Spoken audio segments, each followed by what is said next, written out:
Donald Trump has triggered a fresh diplomatic dispute with Denmark after appointing Louisiana Governor Jeff Landry as a special envoy to Greenland, a territory Trump has openly said he wants the United States to control. While speaking to reporters, Trump said the U.S. needs Greenland for national security, citing concerns over Russian and Chinese activity in nearby waters.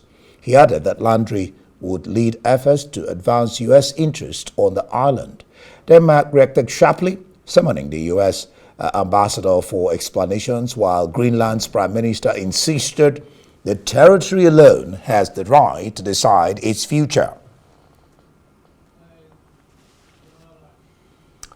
Brown University's police chief has been placed on leave more than a week after a deadly mass shooting that killed 2, injuring 9 others. The decision was announced by the Ivy League school's president, Christina Paxson, Monday, who said it is part of a standard review into campus safety in light of the attack. Police have been criticized for their response to the shooting and their failure to quickly identify and apprehend a suspect. Earlier on Monday, the U.S. Department of Education said it is also reviewing safety at the college in light of the shooting. Well, and to discuss this further, I have joining me on the line from the United States, Vice Chair of the Democrats Abroad, UK, George King IV. Glad to have you join me on the program. Good to see you again. Yeah, before we get into the suspension, let's talk about the fact that people have been speaking up about Valent, colleagues in school, neighbors. Some say he was a very brilliant student who was arrogant and argumentative. What stands out for you in what they have been saying, and what else have you been hearing? Yeah, I guess it's a natural process for people to try to speculate after the fact what the motivation of this person and their activities were, and what their experience at Brown might have been like, and how that might have colored or set the backdrop for these later actions. I think it's understandable, but I think it's quite difficult after the fact to try and parse that together. And sadly, as we've discussed previously together in other tragic, fatal shooting events in the U.S., to some degree, this sort of misses the point. I think while it's understandable, we're not going to understand every person and their potential motivations before they act and be able to curtail that in some way. That would be lovely, but that's not realistic and kind of impossible. I think what we really ought to be doing yet again is in part what Brown is doing, is looking at their own security, looking at finding the right balance between freedom and freedom of movement, freedom of expression, accessibility, and so forth, and safety, and oversight and controls and so forth. And having been a student at Brown some time ago, knowing a lot of people at Brown currently, it's always been a very freely accessible place as part of the ethos. But maybe that means a little too little security. So finding that balance is something that makes sense for us to focus on. And obviously focusing on the accessibility of guns is something we need to be focusing on, more so than trying to speculate on what this person's character might have been and what their state of mind might have been, and who might have upset them some years in the past. And is it a grudge? Is it a revenge? That's impossible to know, and ultimately not terribly productive to try and make sure that these types of tragedies don't keep happening.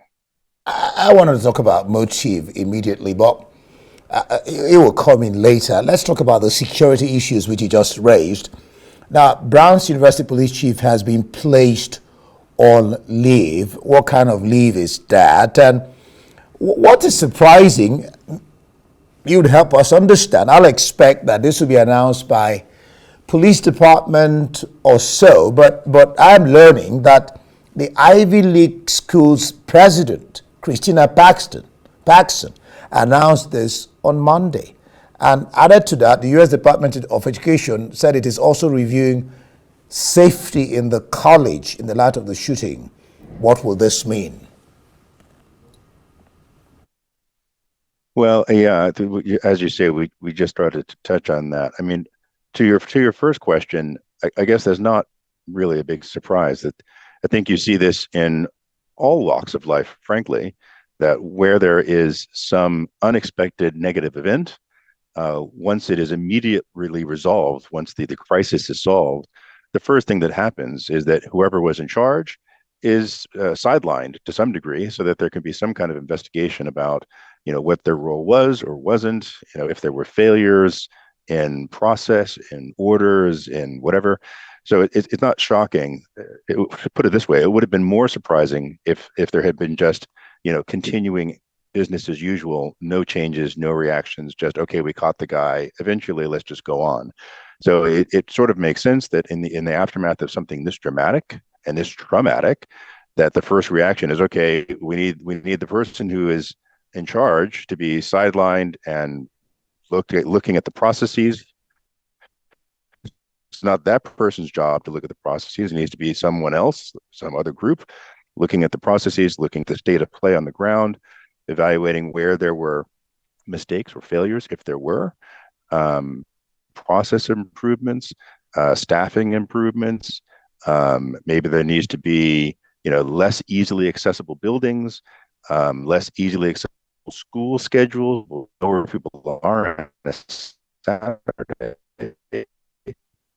There will be a lot announcement is about that you're citing there. Um, and that I think that makes sense to most people that you'd go through a process like that. I don't have an issue with that. That's understandable. But my question really, my confusion, if you like, put it that way, is that is the Ivy League school's president, Christina Paxson, that is announcing it, and not the police force itself. Is that the normal way to go about it? Oh, I see the point of your question. To be honest, I didn't read much into that. It's interesting you're focused on that. I've read various announcements coming from the school, of course, part of the communication that the president was giving to the entire Brown community and obviously a much wider group of interested parties, updating a whole series of things that are happening there. I frankly wasn't aware that it hadn't been announced in other channels. If that was the only place it was announced, then I see why that would be something you would note. I frankly wasn't aware that it hadn't been announced in other places. It's interesting. 75 school shootings in the U.S. so far this year, as of December 13. Now, 43 were on college campuses, 32 on K-12 school grounds. The incidents left at least 31 people dead and more than 100 other victims injured. 83 incidents in 2024, 2022 was one of the deadliest years with 47 fatalities. Why are schools being targeted, and what's the government even doing to stem the tide? I think that is the key question. I'm very glad you're citing that data. As you know, that was published by CNN as part of an ongoing analysis they've been doing all year long, using data from the gun violence archives to keep a tally of all this. And those numbers should be staggering for anyone. But just in a wider context, the school focused shootings are a clear problem. We need to do more to protect our young people from K through 12 and colleges. But just to put that in a broader context, the CNN analysis also released data dating from December 15th, that's from December 13th. There had been 392 mass shootings that left 325 people dead, that left 1,675 people injured. So this problem is massive. It's a huge problem on school campuses, but it's a problem across the country. And so there's two responses to your question. One is there needs to be some particular duty of care in a school setting. We don't want to turn these into some kind of lockdown, almost reverse prisons where students of all ages have to go into some incredibly secure environment. That is not a good answer, but clearly something not just high this year, they've been consistently high, and dangerously so. I mean, in fact, there was some reporting from Brown that two of the people in the room during the shooting on the 13th had been in prior school shooting events earlier in their school careers. So this for two of those students in that room. This is their second time having confronting this type of gun violence in a school setting.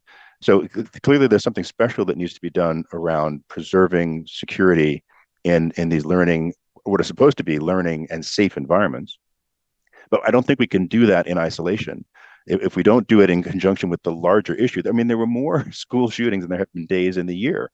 Not shooting, mass shootings than days in the year. If we don't tackle the bigger problem, I think anything we try and do just in schools is not going to be successful. Again, George, the issue of gun violence keeps raising its ugly head. Kristi Noem has suspended the U.S. lottery scheme at Trump's instruction. Is this the real issue with gun violence?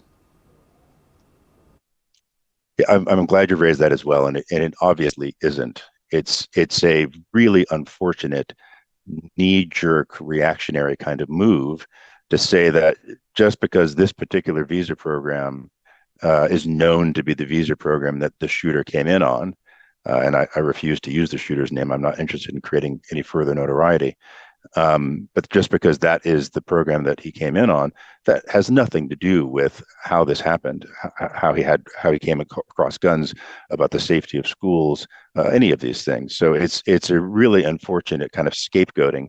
In this case, scapegoating that particular program, and it's really unhelpful that you continue to have people of all walks of life, both politicians and others. There was a very high profile actor who made some really ridiculous comment about how this is targeting conservative students because of the two students that were fatally shot in this event.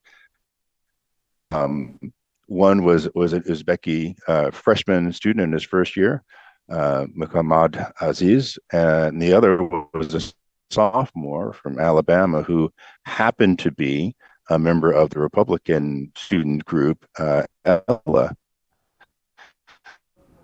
Obviously, Ella was not targeted, effectively sacrificing our young people for politics.